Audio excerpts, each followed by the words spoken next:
Let's see. It says we're live. And it's not Memorex. Hello, everybody. How are you doing on Thor's Day? Uh, Let me just invoke favor upon all of us. I mean, right kind of from the get-go. Because, folks, I got to tell you what, wow. Let me just say this as a public service announcement. You need to take this virus seriously. And if you have a fever, even if it's not, really think about your fellow man. We've had to deal with a situation where someone who was arrogant, thinking that they knew things that they had no idea, and potentially put many, many, many people at risk. That's criminal number one. And it's absolute stupidity. Folks, whether you think this is real or not, let me tell you what is real. People are dying, and our economy is in shambles, and that is a double dose of reality. So I just can't believe the callousness of people. We've lived in a time where it was all about me, you know, well, et cetera, et cetera. We got to start thinking about others now. And anyway, folks, yeah. Those are the realities of life. Here we can get a respite from all that. So welcome everybody. Thank you, moderators. Hey, David, Barry, was wondering where you were at. Susie Q, how are you doing? Regina, hello. Suzanne, good to see you. Grandpa, Brian, so good to see you. Hey, they canceled 420. Yeah, shame. Hey, Spirit Girl, y'all doing the meditation at 10? Whatever time it would be. I mean, yeah. I'll tell you, I'm finding that I need that, because we've got to decontaminate ourselves. I mean, the negative energy. Whoa, stop, please. I mean, it's like, wow, it's just too much. Hello there, Lucky Stone. How are you doing? Sarah, how are you doing? And Robert, good to see you. Paul, I think I even seen Lost in Space. Nina the Mystic, so good to see you as well. And David Castle, so good to see y'all. Calvin, hello. Let me tell you, I found out that a former moderator was actually, I guess, banning people from the channel. And when I went in there and looked at that, I went, ay. So apologies to many of you. I mean, I was just shocked. Hey, Infinite Frequencies, peace. And Lost in Space, that's who I was talking about. Speedway Signs, Tucson. Hey, that's pretty cool. I like that. Freder, good to see you. And Amy, hello. Angel, good to see you. Joyce Marie, hello. Danny, how are you doing? And that little one inside of you as well. Pamela, good to see you. And Chris, Eric Green, good to see you as well. B3, always good to have you. And man, folks, Amy and the amazing Maisie. I like that. That is really cool. I think I saw Kaz in here. Hey, Merritt, good to see you. Kaz wrote a song. Kaz, that was fantastic. Going to have her on. Kaz gets a lot of orbs and things like that. I'm going to get Brian Lunsford on. I've had this dream, Brian. We're supposed to be building fairy houses. Apparently, they used to have mini houses. So going to get our good friend Brian on here as well. Vortex Dew, good to see you. Yeah, I'm a poet and I know it.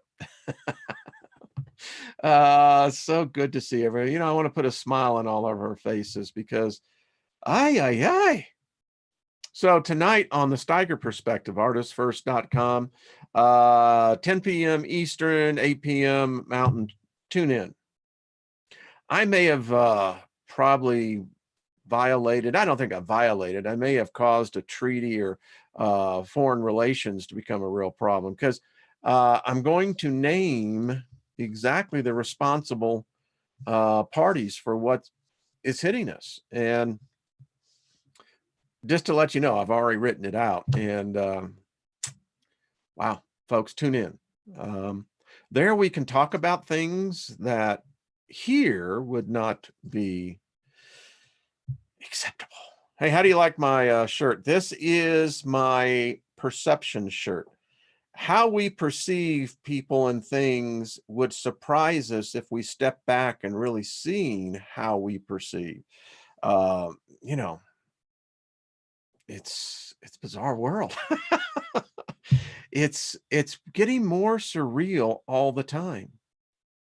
And the imaginative creature that I am, um, much like y'all, you sit back, you're going, now, what the heck is going on here? I mean, in less than 10 days, if this, by the way, let me digress a second. If this is what 2020 holds for us, ay, ay, ay. I mean, folks, and I meditate on this and tell me what you think. Um, I'll take a look at that. Tony, didn't see that. Send me an email link on that. But in less than 2 weeks, everything in our world is turned upside down. Think about this. I live in Denver, and Denver is a ghost town. Uh, Virtually every major metropolitan area is a ghost town, into rural areas. And think about this, folks. This is what's really bizarre. The whole world is on lockdown. It's extending into South America now. It's weird when you really stop and think about this. Our planet, it shows you how fragile we really are. Our whole routine has been turned upside down. I don't know if it's ever going to go back that way. I think we went through another major shift. And look at what the shifts are doing now. They're having more profound effects into the corporeal realm. I see what's happening on the stock markets as a reflection of what was already happened in the collective consciousness of our species. I think that we have been building this up psychically. And apart from what this virus is, this is almost systemic of, I think, a buildup still of more psychic energy. And here's my concern, folks. This is what I'm meditating on now. The virus will take care of itself. Whatever it's doing, y'all turn in. I can't talk about that because the sensors will just, but go over on the Steiger perspective. I'll bring it out to you. But getting back to what we're having to deal with in the such things as the economy, think about this. Systems have been broken. Whether they can be Humpty Dumpty can be put together again, I don't think all the king's men know what they're doing. But I also see this huge, I mean, folks, this is beyond a fire hose. I mean, this is like, a huge 8-inch line coming into New York City, right? Um, yeah, getting on with the party. And they're going to be really regretting that, Jay Armstrong. But think about the negative psychic energy now. It's like someone just opened up the freaking valve and, you know, I mean, this is really a separation. It is a battle amongst humanity of those who approach this thing from wanting to transmute the energy to those who are amplifying the energy. It's amazing. And I have a lot of concern for the 20 somethings. They are now taking up 30% of all the hospital beds, the 20 somethings. They were thinking they bought the misinformation from across the ocean. They thought that they were really immune from this. And now we're finding out because the thing across the ocean didn't tell us, and we're having to learn it firsthand, the 20-somethings are being infected with something. They're the number one carriers of this, but more importantly, their lungs, severe damage. In fact, according to Spain, it's mutating, but this may be a second wave hitting our healthcare system, is millions of 20-somethings with respiratory actually debilitating disease.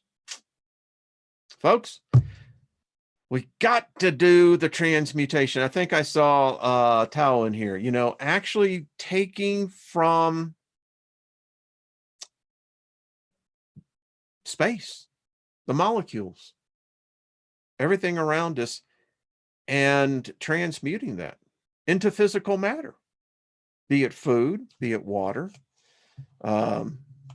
whatever. I believe we had that ability, and I think we still can. I mean, isn't that what the superheroes do? Think about it. I've been thinking more and more about the book we're reading. We're about to get into it.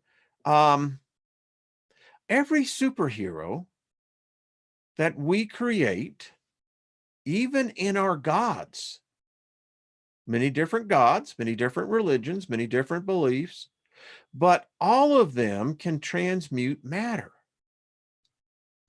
Now, I believe that we had that ability once as a species. It could answer how some of these monoliths, some of these ruins that we see around the world were built, that defy how a person in the modern world could do it.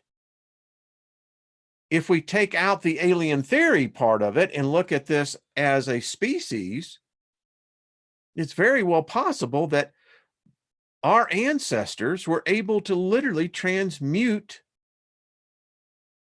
energy itself and transform that into physical matter. We find it out in our story in the healing temple. The temple itself repairs itself. I read this every night diligently. I really do. It's amazing. I hope you do as well. Why? Because it activates my consciousness before I go into the realm, the ether realm, that's what sleep is, and begin to minister to myself. I am the divine alchemist. We all are. We have the ability to transmute every negative force that comes at us, that when it hits us, it's like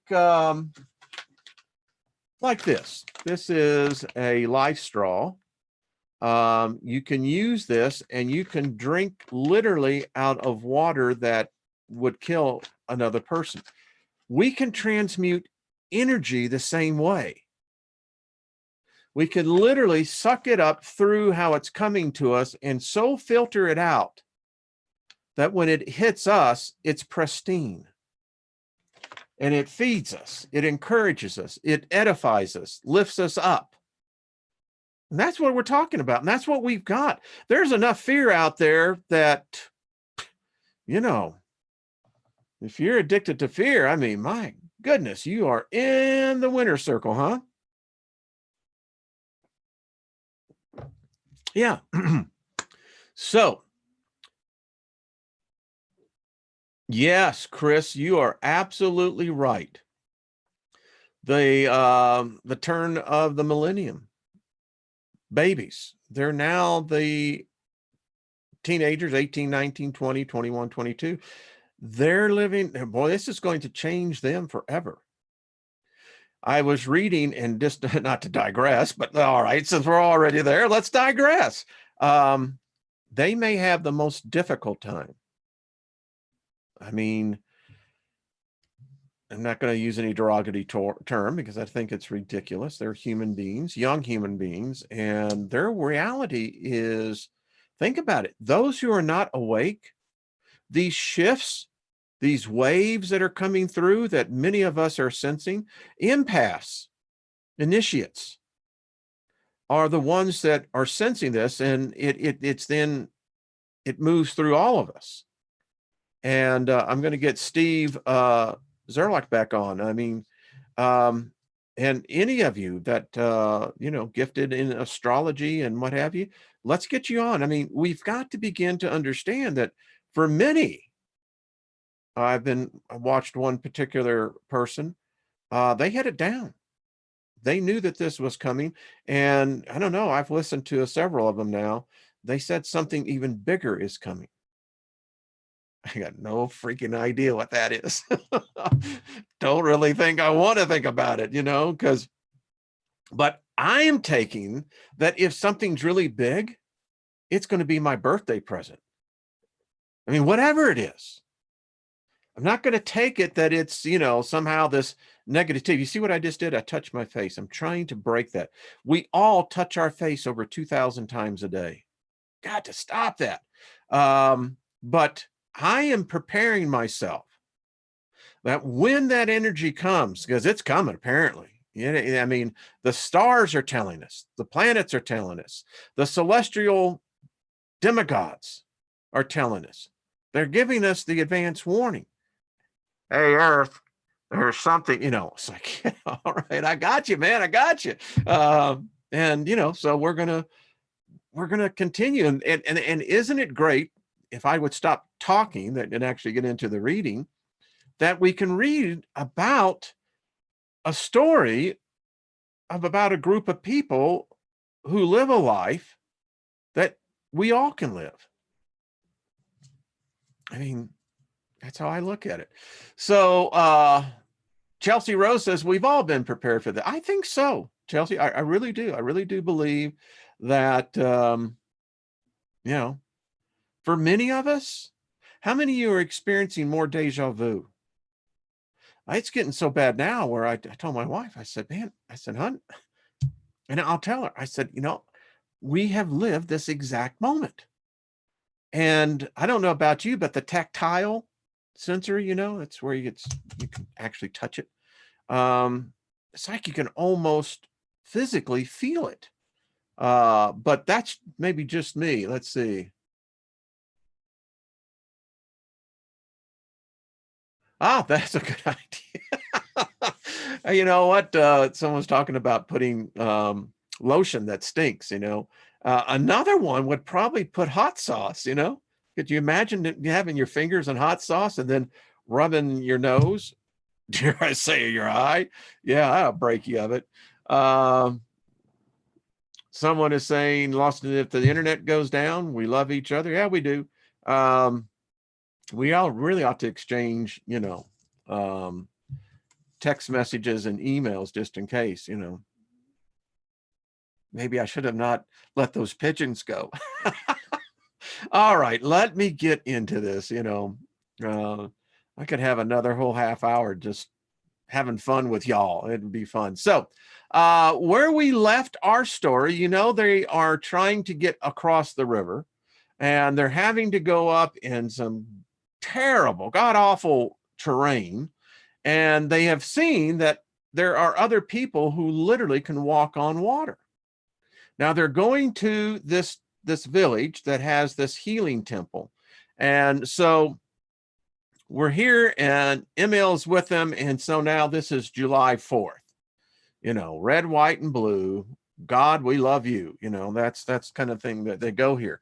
So I find it interesting that you would have the 4th of July in the middle of the Indian jungle. But I digress again. All right, the morning of July 4th found us at the summit of the pass. Emil had told us the evening before that he felt we had earned a holiday and that he saw no more fitting time than the 4th to celebrate. I love this guy. At breakfast, Emil began by saying, "This is the 4th of July, the day you celebrate the birth of your independence. How fittingly expressive is this day? I feel that all of you must have more or less confidence in us. Therefore, I'm going to speak freely. In a few days, we shall be able to prove to you conclusively that the statements I am making are true." Okay. I'll have some more of their tea. Okay. We love to call your country America and all its inhabitants Americans. You will never know the joy these few moments bring me on this day of such import. To be able to talk with you and see eye to eye with a small group of Americans who were, with one exception, born in that great land. Let me say that it has been the privilege of some of us to have beheld your country long before Columbus started on the memorial expedition. There had been other attempts at discovery, but they had not come to naught. Why? Simply because of the absence that the one God-given quality, faith. Key, folks, faith. What is faith? Faith is the substance of things hoped for, the evidence of things not seen. Faith, calling those things that be not as though they are. The one who had the courage and faith to see and carry out the vision had not yet awakened. The moment that the soul awoke to the realization that the earth was round and there must be land on the other side equal to that already known, we could see that another great historical epoch had begun to unfold. I often question, what epoch are we in? Now, I know the celestial progression, I get all that, but yet we're in an epoch. I just not sure which one. Who but the great omnipotent one who sees all things could have awakened that little grain of faith in the soul of Columbus? What were his first words as he stood before the Queen that day? Not recognizing the higher power? Dear Queen, I am firmly convinced that the earth is round, and I wish to sail forth and prove it.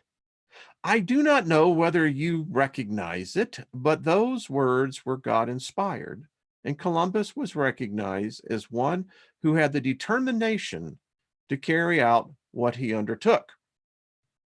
Also, that the UFOs that he met on the way over, but that's neither here nor there. Then the long sequence of events started to unfold, which was shown us years before. Not in its entirety, but enough so that we have been able to follow. Of course, we dreamed of the almost unbelievable wonders to be accomplished and recorded in the seemingly short span of years has passed. But those of us that have been privileged to live through it now fully realize that far greater wonders are in store for your great nation.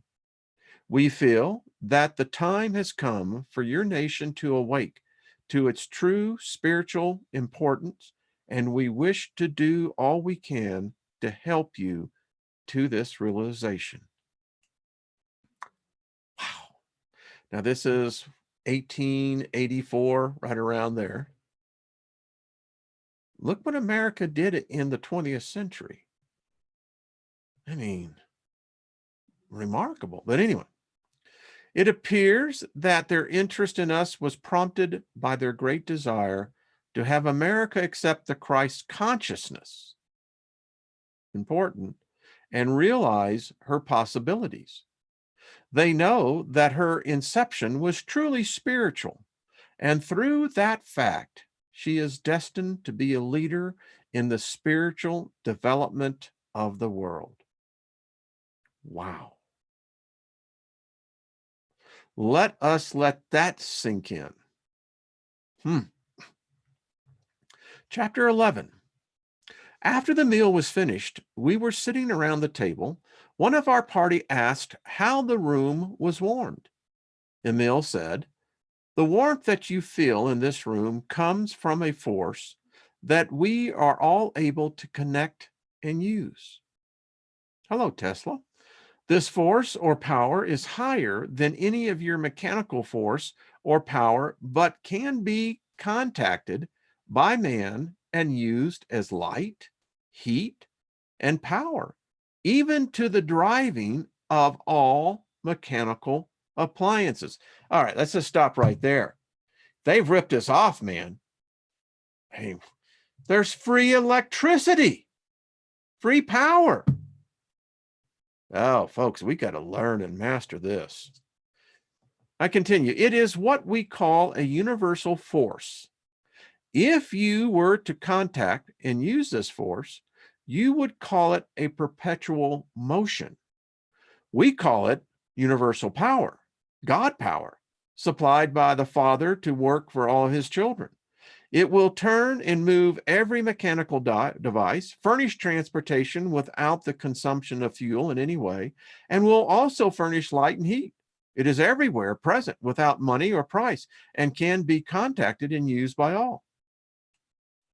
You know, let's just stop and think about the concept of how the world perceives God to be. Now, the world has a perverted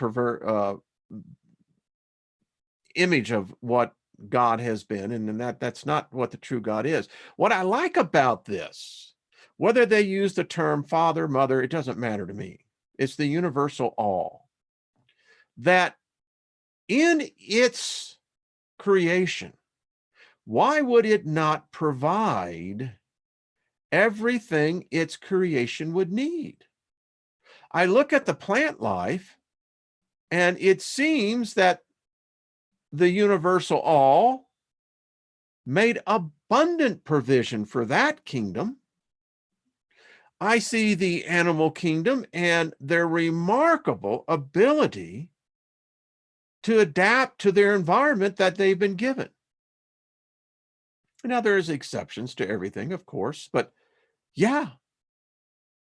So why wouldn't whoever created us, why would it not be readily available to us? Yeah, anyway. One of our party asked if the food had been prepared by this force. We were told that the food came prepared as we had eaten it, direct from the universal, just the same as the bread and the other provisions had been supplied heretofore. We were then invited by Emil to accompany the group to their home, about 200 miles distance. We would meet Emil's mother. He went on to say, and I know I did my nose, it itches. My mother is one who has so perfected her body that she was able to take it with her and go on and receive the highest teachings. Therefore, she is living in the invisible at all times. Wow! She is doing this from choice, as she wishes to receive the highest.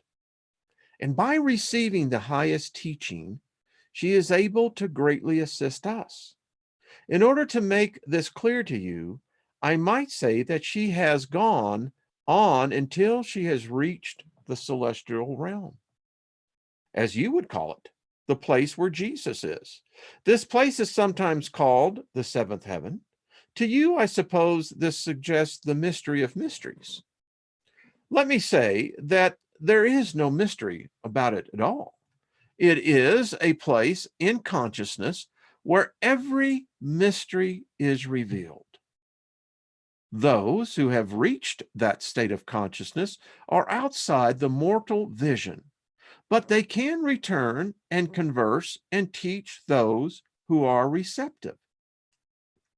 They can come in their own bodies, for they have so perfected their bodies that they can go where they will with them.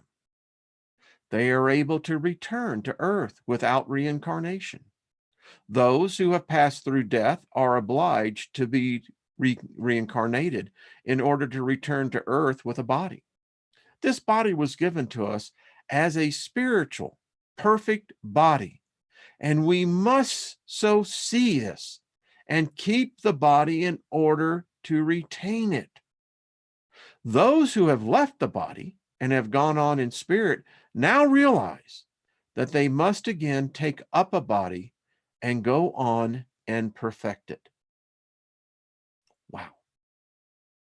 This alters the whole construct of reincarnation. It would suggest that the vast majority of souls never master the ability of their bodies. Interesting. Do you love your body? It is a temple. Do you worship in your body? Think about it. Your body, and in fact, in every religion, it emulates the same meaning. The body is the temple of the spirit. My question is, do you worship in your temple? If you dance, you do. If you sing, you do. If you paint, you do. If you do that which you have in the gifting, yeah, we just need to go on to the next level. It was arranged before leaving the table that evening that the party should divide into 5 groups, each group in charge of one of the 5 that had appeared in the room and taken dinner with us. This would enable us to cover a larger field and would greatly facilitate our work. At that same time, it would enable us to verify such things as traveling in the invisible and through transference. Wow. Does anyone get the idea of being on the transporter pad? When I read that, I'm going, beam me up, Scotty. This plan would give us at least 2 of our men in each party and 1 of the 5 as leader. We would be quite widely separated, yet we were to keep in touch through those who were so greatly befriending us and giving us opportunity to prove their work. Chapter 12. The next day, all details were arranged, and 3 of our party, including myself, were to accompany Emil and Just. The morning following found each party with its guide and attendant, all ready to depart in different directions, with the understanding that we should carefully observe and record all that occurred, and should meet 60 days later at Emil's home in the village just spoken of, 200 miles distance. We were to keep in communication with each other through our friends.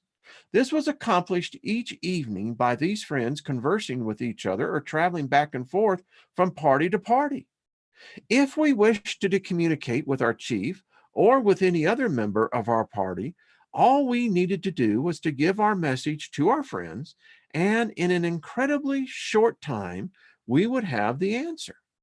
In giving these messages, each would write them out in full and note the time to the minute on each message. Then, when the answer came, we would do the same. When we came together, we compared notes and found that all noted corresponded. Aside from our friends would travel from camp to another and converse with us. We kept accurate records of these appearances and disappearances.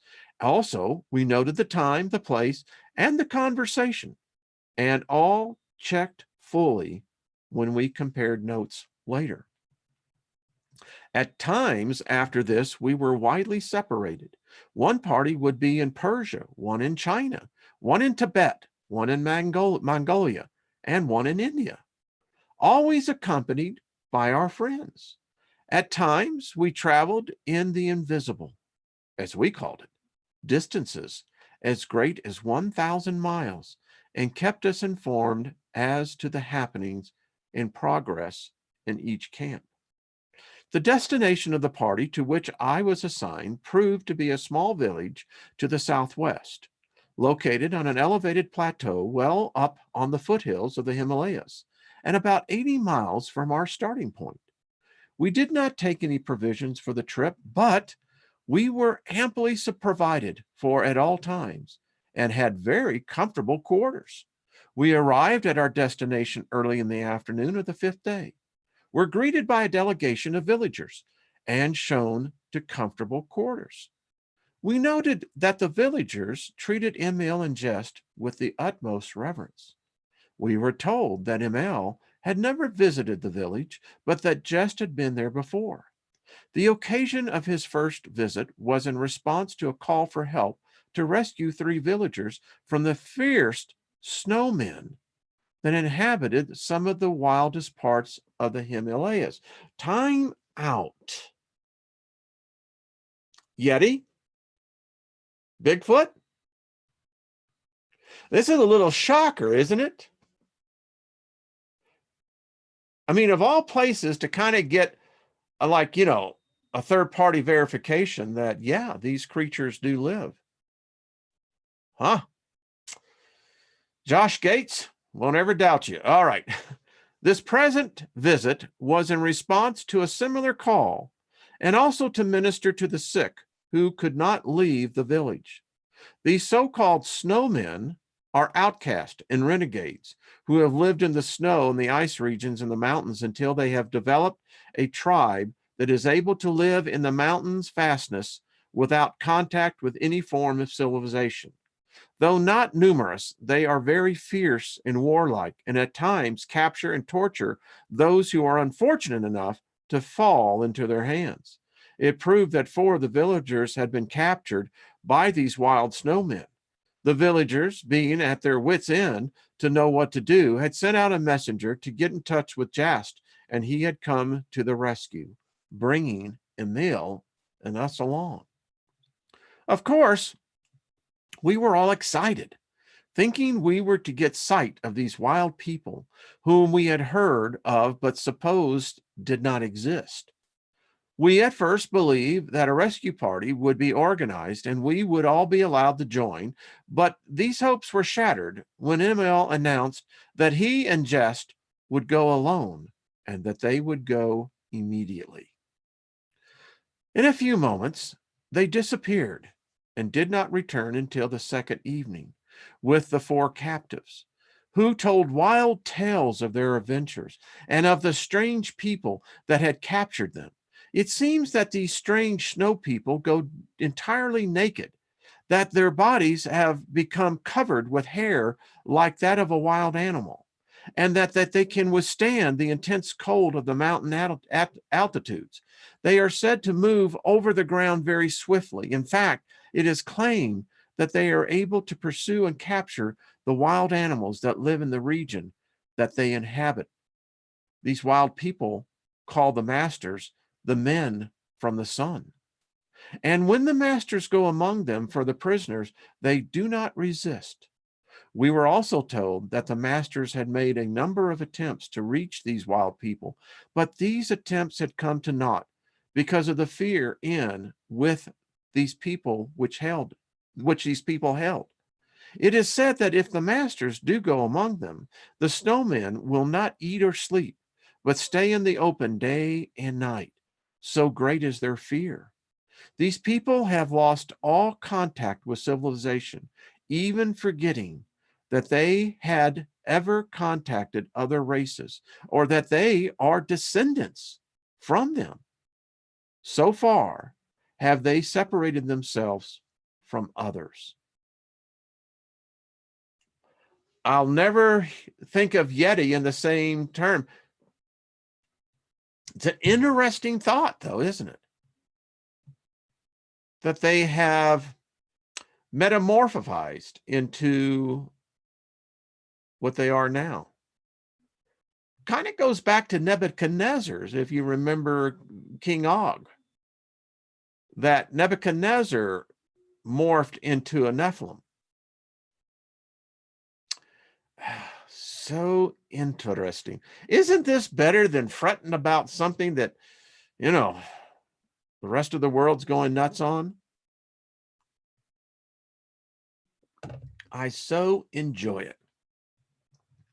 We were able to get Emil and Jest to say but little about this strange wild tribe, nor could we influence them to take us to them. When we questioned, the only comment was, they are God's children, the same as we are, only they have lived so long in hatred and fear of their fellow men and they have so developed the hatred and fear faculty that they have isolated themselves from their fellow men to such an extent that they have completely forgotten they are descendants of the human family. Wow. And think themselves the wild creatures they appear to be. As a man thinketh in his heart, so he is. They have gone on in this way until they have even lost the instinct of the wild creatures.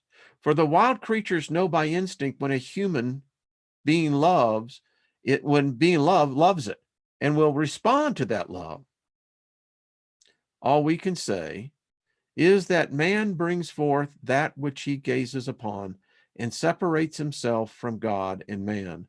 And in this way, he can go lower than the animals. It would serve no purpose to take you among them. It would instead harm those people. We are in hope someday to find someone among them who will be receptive to our teachings and in this way reach them all. Wow.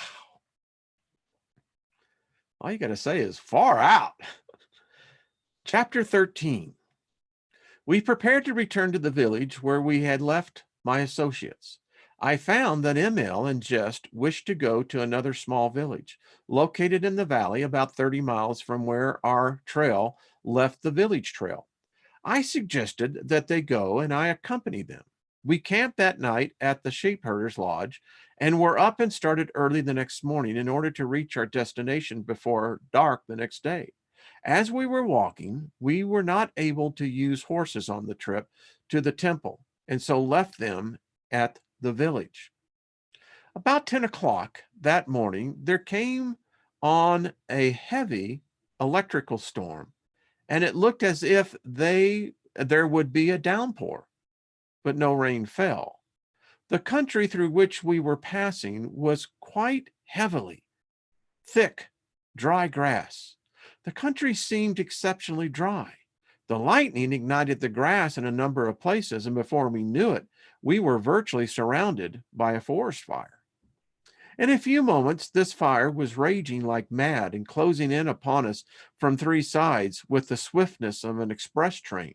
The smoke was settling down in thick clouds, and I became bewildered and panic-stricken. Emil and Jess seemed cool and collected, and they reassured me somewhat. They said, there are two ways of escape. One is to try to get to the next creek, where there is water flowing through a deep canyon. If we can reach this canyon, which is about 5 miles away, we can, in all probability, make ourselves safe until the fire has burned itself out. The other way is to go on through the fire with us as if you can trust us to take you through it. Kind of where the leather hits the road, isn't it? Put up or shut up, Jack. Instantly, all fear left me, as I realized that these men had proved true in all emergencies, throwing myself, as it were, wholly upon their protection. I stepped between them, and we proceeded on our way, which seemed to be in the direction the fire was raging the most. Then immediately it seemed as if a great archway opened before us, and we went on directly through that fire, without the least inconvenience, either from smoke or heat, or from the burning brands strewn along the trail underfoot. There were at least 6 miles of this fire-swept area that we passed through. It seemed to me as if we were as calmly walking along the trail as though there was no fire raging at all. This went on until we crossed a small stream, and then we were out of the fire. While we were going through the fire, Emil said to me, "Can you not see how easy it is to use God's higher law to replace a lower one when you really need the higher? We have now raised the vibrations of our bodies to a higher vibration than that of the fire, and the fire does not harm us. If senses mortal could see us now, they would think we had disappeared, when in reality, our identity is as it has always been. In reality, we actually see no difference. It is the concept of the mortal senses that loses contact with us. Could they see us as we are? No doubt. They would think we had ascended. In reality, that is what happens. We do ascend to a plane of consciousness where the mortal does lose contact with us. All can do the same as we are doing. We are using a law given us by the Father to use. We are able to use this law to convey our bodies through any space. This is the law we are using when you see us appear and disappear, or, as you call it, annihilate space. We simply overcome difficulties by raising our consciousness above them. And in this way, we are able to overcome or to come up over all limitations that man in mortal consciousness has placed upon himself. This alone, right here, firmly establishes that even in the midst of a pandemic, we can remain calm. We can go right through it, and it wouldn't even come near us. Raising the vibration. How do you do that?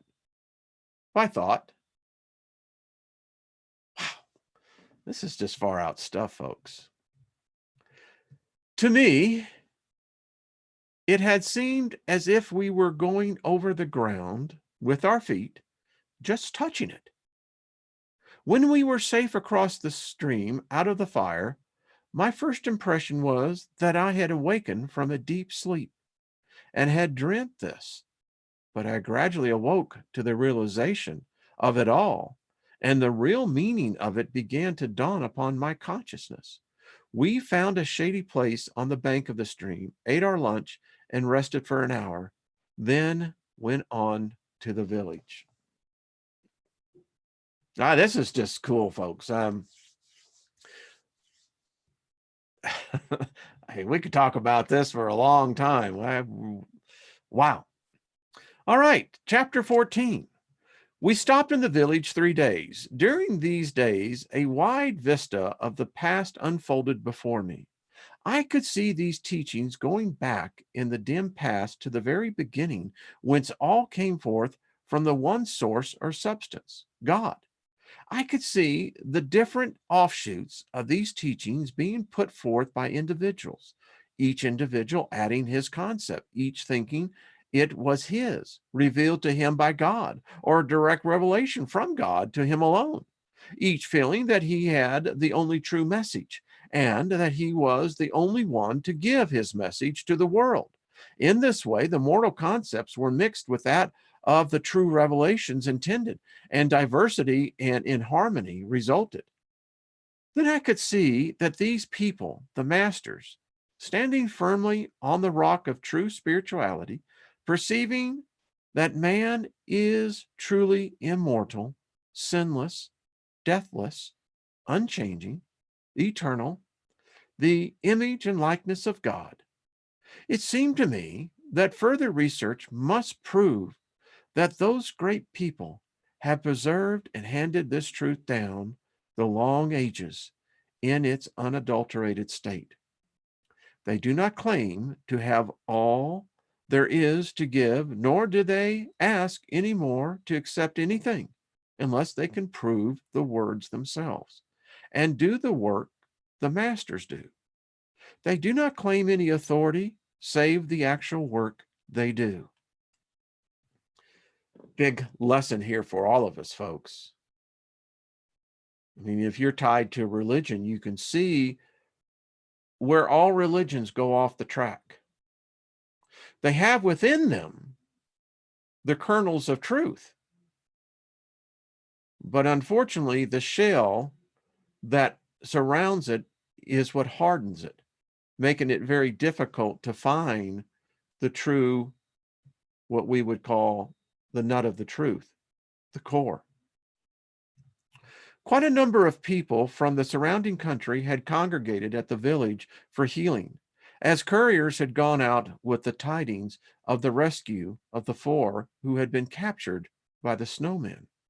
We stopped over the next day and attended the assemble and saw more remarkable cures. One woman, about 20 years of age, who had had her feet frozen the previous winter, had them restored. We could actually see the flesh grow until they were normal, and she walked with perfect ease. 2 blind people had their sight restored. One of them, we're told, was born blind. There were a number of minor cases healed. After the assembly, we asked ML whether there were many converts. He said a great many were really helped, and in that way their interest was aroused. They would for a time become workers, but the greater part of them soon fell back into their old ways of living, as they found it would be too much exertion to take up the work in earnest. The people nearly all live an easy, carefree life, and there seems to be about 1% of those that profess to believe that they are really in earnest. The rest depend entirely upon the others to help them when they get into trouble. Right here is where a great deal of their trouble lies. The masters say they can assist everyone that really desires help, but they cannot actually do the work for anyone. They can tell others of the abundance in store for them, but to be actually one with and of the abundance, each individual must accept and prove it for himself by actually knowing and doing the works. Well, this seems like a good place to break off. Boy, I tell you what, I really enjoyed this book. Wow. What a delightful reprieve from the world that we live in. If this is not a message of hope, I don't know what else to give to you. If you can receive these words, there is the answer to all of our questions. Absolutely. It uplifts my spirit. I have a spirit song I want to sing out that tells me that it's right here. It's literally in our hands.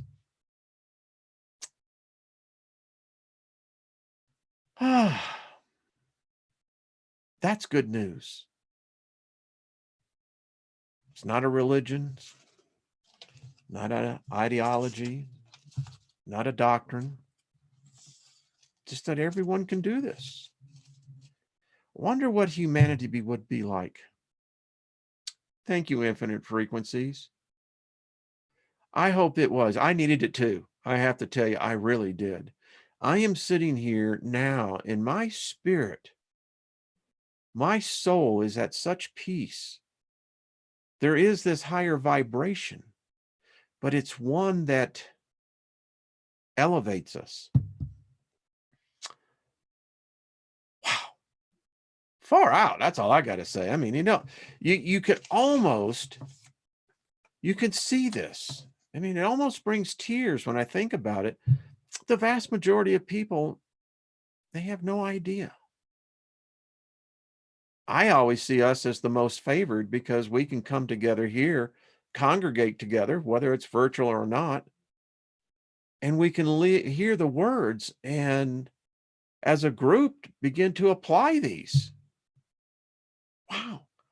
I mean, tells me we're a bunch of people with a lot of favor on us. Oh, yeah. Folks, thank you so much for being here. I appreciate much. It's just, hey, it's nice to go to a place where they know your name. I think they made a song out of that. I think they did a series of that. But folks, this Joyce, I agree with you. Spread the news. I mean, hey, Bebop, good to see you. Glad to have you live as well. This is what changes. I just wish we could just send this all around the world. We'd stop all this nonsense. Thank you, Stellar Core, all of y'all. Just, wow. I mean, well, go and have some tea and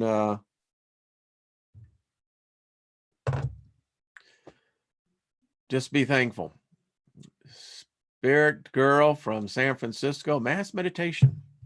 We need to do it. Now, I think tomorrow I read that there is another mass meditation. I think it's at 7 a.m. Mountain Time. Well, thank you, Truth and Me. And Sarah, thank you.